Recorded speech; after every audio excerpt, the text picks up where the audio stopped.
So hello and welcome to the Eric Glessing Show, where you receive inspiration from some of the most amazing light workers on the planet.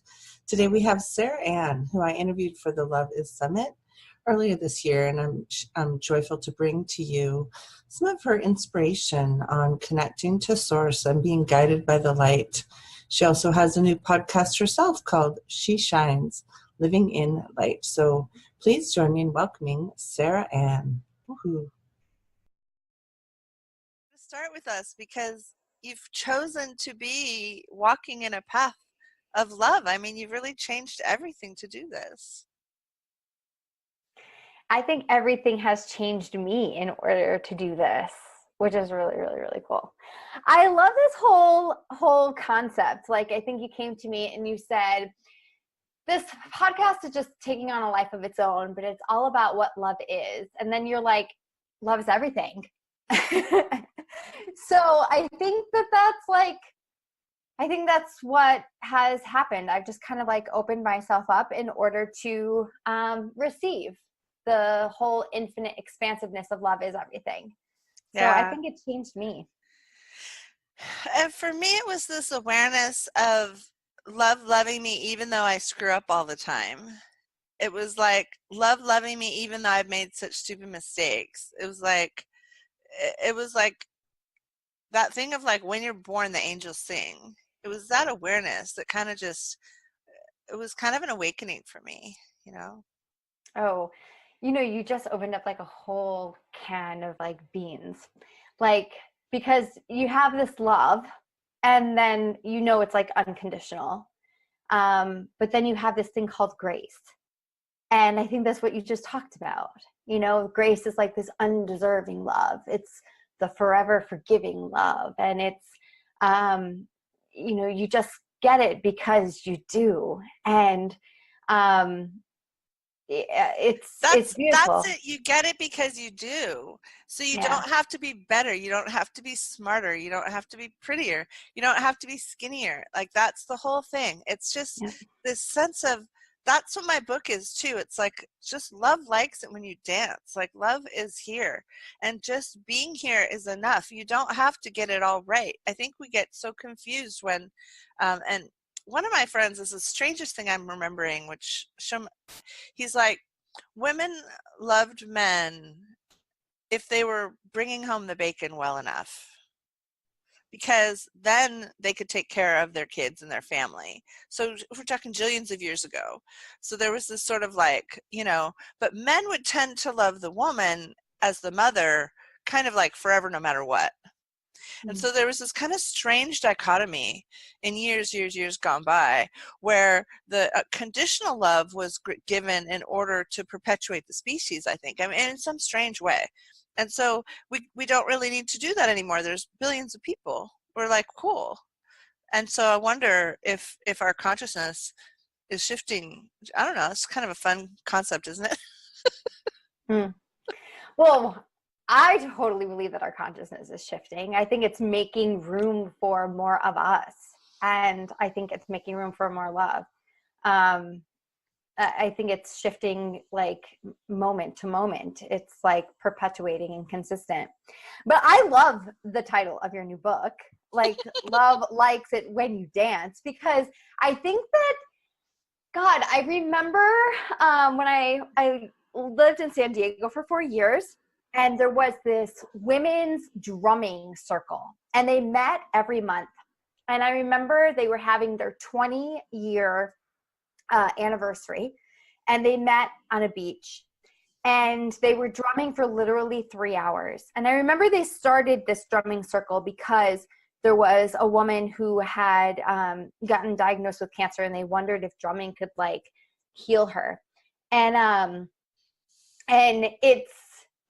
it's beautiful because she was there 20 years later, but you also recognize that there was love that brought these women together. There was love in the vibration of the drums. There was love in the movement. Women were able to like freely move and be who they were because they just were. Like, it didn't matter what you did during these drumming circles.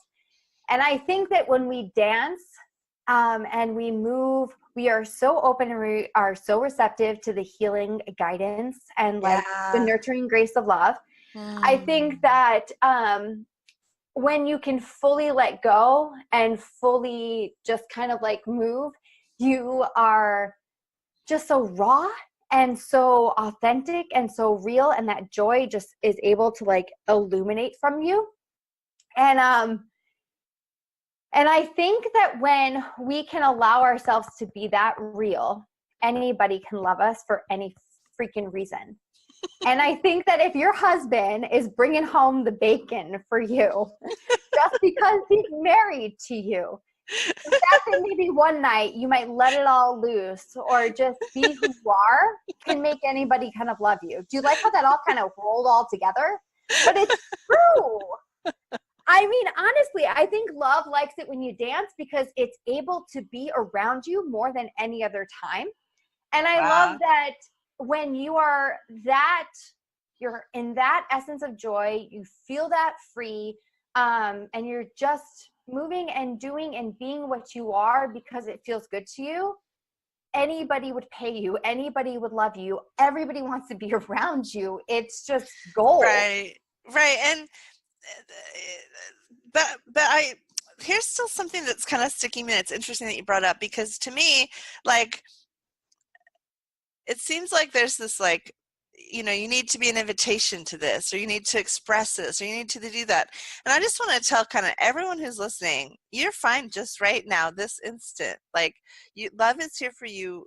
Everyone who's listening right now, like, you don't have to get a prettier nose. You don't have to, like, make it to the next level. You don't have to. Oh, you know what else? Oh my gosh, when people say like you're playing small, nothing bothers me more.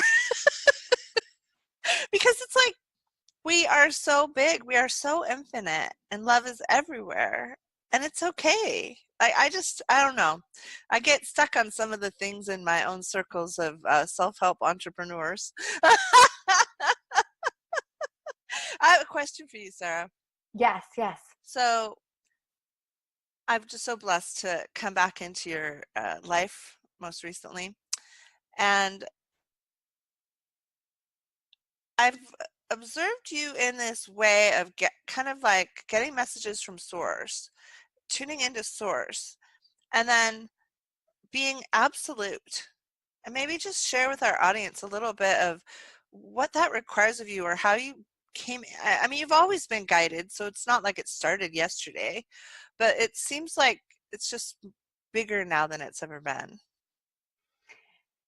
Oh, God, it's interesting that you, no, I think that's a good thing because Erica's helping me with my first podcast, and she doesn't know it, but last night I literally did like 4 episodes. And the episodes, they just roll off the tongue. I don't write anything. Wow. I literally just speak. And I could speak and I could be that way. And it's all perfect. Everything comes full circle. Everything makes sense. I don't repeat myself. There are no ums. Like, it's absolutely beautiful. Because I have allowed myself to believe and just receive the gift of validation. And as I receive and I recognize and I welcome and I am in this constant space of appreciation, I know now that what I've experienced is what I know it is. And so my love. So, if you'd like to hear the whole interview, go on over to the loveissummit.com or the ericaglessingshow.com and sign up for the interviews. You can hear them all. And I'm just looking at this tail end of 2018 and ready for a new year, ready for a new beginning, a new way of looking at the world. And 2019 has some sort of interesting energy to it. I believe it's going to be a year where we prune back from some of the things that weren't working and we expand bigger into things that do work. So welcome to the rest of the summit, we'll be having some joyful interviews coming up, including Corinne Elisa, who connects to the spirit of Jesus and wrote a whole book about it. So we'll be hearing from her soon. So stay tuned.